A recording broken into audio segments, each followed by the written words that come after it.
Un drame bien parisien. Chapitre 1er, où l'on fait connaissance avec un monsieur et une dame qui auraient pu être heureux sans leurs éternels malentendus. À l'époque où commence cette histoire, Raoul et Marguerite, un joli nom pour les amours, étaient mariés depuis 5 mois environ. Mariage d'inclination, bien entendu. Raoul, un beau soir, en entendant Marguerite chanter la jolie romance du colonel Henri d'Herville, l'averse, chère à la grenouille, parfume le bois rajeuni.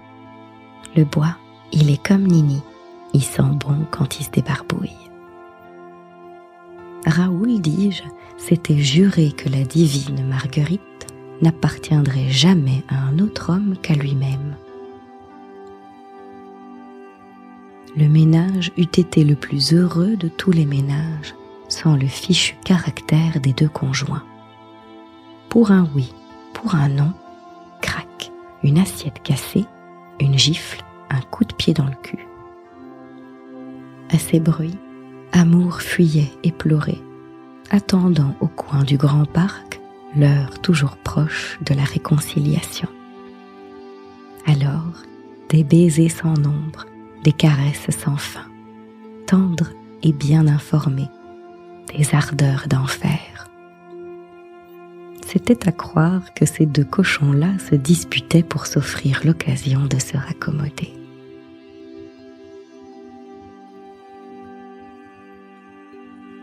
Chapitre 2.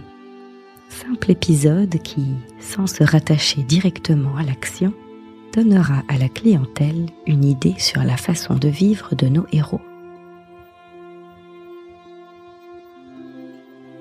Un jour pourtant, ce fut plus grave que d'habitude. Un soir plutôt.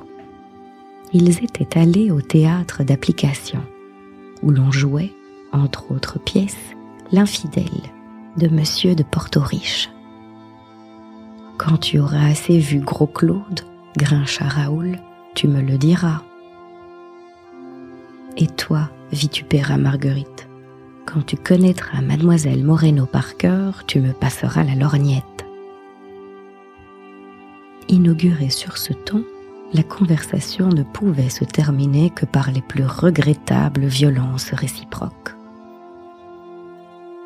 Dans le coupé qui les ramenait, Marguerite prit plaisir à gratter sur l'amour-propre de Raoul, comme sur une vieille mandoline hors d'usage. Aussi, pas plus tôt rentrés chez eux, les belligérants prirent leurs positions respectives.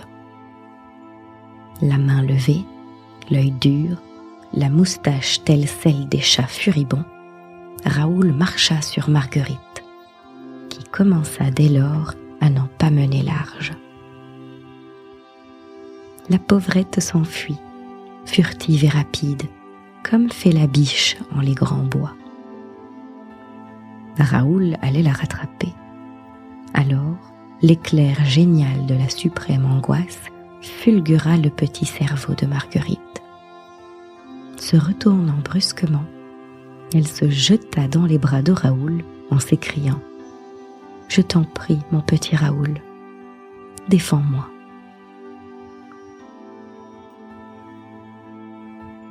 Chapitre 3. Où nos amis se réconcilient comme je vous souhaite de vous réconcilier souvent, vous qui faites vos malins. Chapitre 4. Comment l'on pourra constater que les gens qui se mêlent de ce qui ne les regarde pas feraient mieux de rester tranquilles. Un matin, Raoul reçut le mot suivant. Si vous voulez, une fois par hasard, voir votre femme en belle humeur, allez donc jeudi au bal des incohérents, au Moulin Rouge. Elle y sera, masquée et déguisée en pirogue congolaise. À bon entendeur, salut. Le même matin, Marguerite reçut le mot suivant. Si vous voulez, une fois par hasard, voir votre mari en belle humeur, allez donc jeudi au bal des incohérents, au Moulin Rouge. Il y sera, masqué et déguisé en templier fin de siècle. À bonne entendeuse, salut. » Ces billets ne tombèrent pas dans l'oreille de deux sourds. Dissimulant admirablement leur dessein, quand arriva le fatal jour, « Ma chère amie, fit Raoul de son air le plus innocent, je vais être forcé de vous quitter jusqu'à demain. Des intérêts de la plus haute importance m'appellent à Dunkerque. » « Ça tombe bien, » répondit Marguerite, délicieusement candide. « Je viens de recevoir un télégramme de ma tante Aspasie, laquelle, fort souffrante, me mande à son chevet. »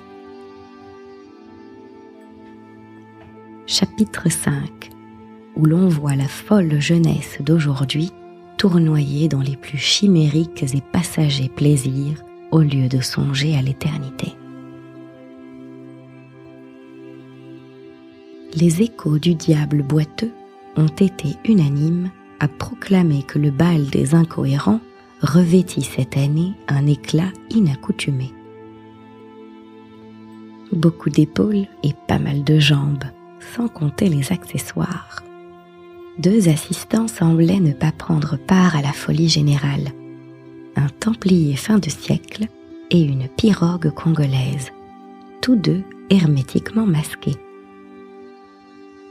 Sur le coup de 3 heures du matin, le templier s'approcha de la pirogue et l'invita à venir souper avec lui. Pour toute réponse, la pirogue appuya sa petite main sur le robuste bras du templier et le couple s'éloigna. Chapitre 6, où la situation s'embrouille. « Laisse-nous un instant, » fit le templier au garçon du restaurant. « Nous allons faire notre menu et nous vous sonnerons. » Le garçon se retira et le templier verrouilla soigneusement la porte du cabinet. Puis, d'un mouvement brusque, après s'être débarrassé de son masque, il arracha le loup de la pirogue. Tous les deux poussèrent en même temps un cri de stupeur en ne se reconnaissant ni l'un ni l'autre. Lui, ce n'était pas Raoul. Elle, ce n'était pas Marguerite. Ils se présentèrent mutuellement leurs excuses et ne tardèrent pas à lier connaissance à la faveur d'un petit souper. Je ne vous dis que ça.